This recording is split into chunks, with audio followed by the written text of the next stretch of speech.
So over on Netflix, they just dropped a new show called Unsolved Mysteries. Well, if you're over the age of 30, you know this isn't a new show. It was actually a massive hit back in the late 80s, the 90s, and the early zeros. And it's basically a TV show about people that disappeared, murders that were really weird, alien abductions, paranormal activity, haunted houses, psychics, stuff like that. It covered a whole bunch of different stuff, but all based off real stories that are actual unsolved mysteries. Well, why do I bring this up? Because back in the year 1990, there was a segment about a piece of my family history. So my mother's mother disappeared back in the year 1910.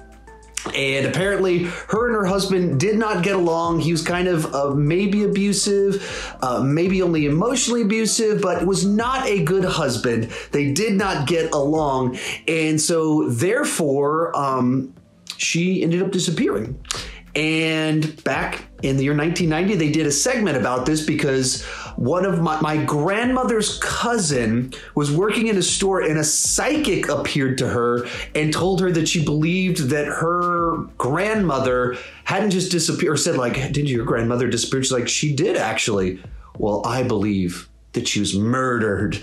And then gave all this evidence that maybe that, in fact, my great-grandmother, whatever, how many greats it is, didn't in fact just leave her husband and disappear. In fact, she was murdered. So the story as presented in the episode of Unsolved Mysteries is that essentially she went to go on a train ride. Her whole family went out to like say goodbye to her.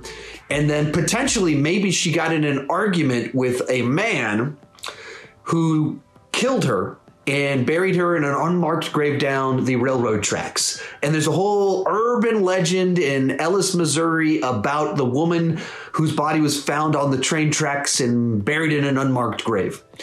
And so my grandmother's cousin decided to conflate these two stories with the help of the psychic to say that maybe that this was in fact family relative.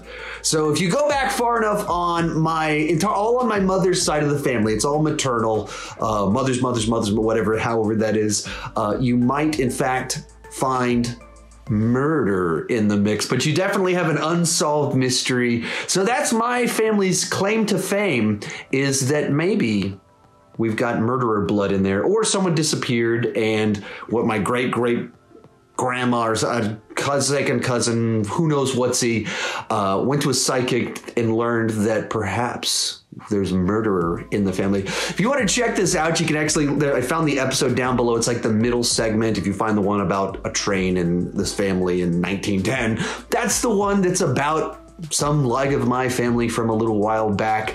So anyway, there's Chandler family story. Actually, it's not Chandler family because it's not the Chandler side of the family, but I'm a Chandler, so I guess you could say that. So I guess it's Olsen family heritage down to now a Chandler today.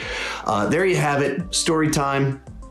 If you want more content like this, where you learn more about me, my family, see the sorts of stuff we do, click that subscribe button and keep talking movies too much.